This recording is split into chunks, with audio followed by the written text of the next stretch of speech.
Si vous avez un iPhone et que vous souhaitez supprimer une traduction, ou quand vous en ayez plusieurs, dans une traduction de la Bible bien sûr, alors rendez-vous à la section Bible, vous avez 3 petits points en haut à droite, vous cliquez sur langue, là vous voyez j'ai 3 traductions de télécharger.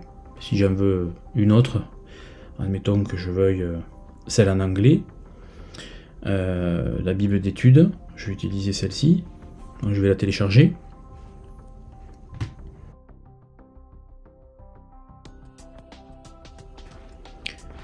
Quand elle est téléchargée, forcément elle se met en haut de la liste avec les autres. J'ai sélectionné bien sûr la Bible en français, la Bible d'études par défaut. Vous pouvez cliquer sur une autre si vous le souhaitez. Quand vous avez fait cela, alors soit vous décidez de supprimer une traduction, là vous allez de droite à gauche et vous cliquez sur supprimer, auquel cas cette traduction, mais vous allez l'enlever. Parce que vous vous rendez compte quand vous allez sur dans publication,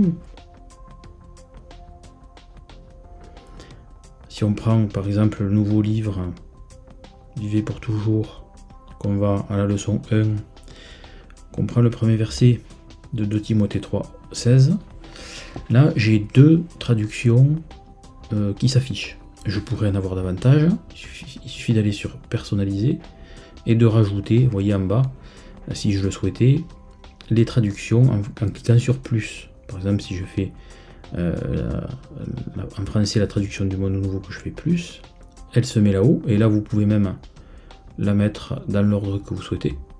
D'accord, je vais le mettre en second. Je fais OK. Et là vous avez bien les 3 traductions qui s'affichent. Si vous souhaitez mettre l'anglais entre les deux, mais comme je viens de le faire, vous glissez avec les 3 petits traits au-dessus l'endroit que vous souhaitez, vous allez voir que la Bible en anglais se met entre les 2 traductions françaises. Bon, si vous trouvez qu'une traduction, il y a trop de traductions que vous n'en voulez qu'une, vous faites personnaliser, et là vous cliquez par exemple à côté d'anglais sur le sens interdit, là, hop, elle se met en dessous, pareil pour la traduction du Monde Nouveau, et donc vous vous retrouvez qu'avec une seule traduction dans cette partie. Voilà comment enlever soit des traductions complètes, soit en tout cas quand vous lisez un verset, quand vous prenez un verset, que vous n'ayez qu'une ou plusieurs versions selon votre choix. C'est valable sur un iPhone, sur un iPad également, dans cette méthode-là. Et j'ai fait une autre vidéo qui explique comment sur Android procéder.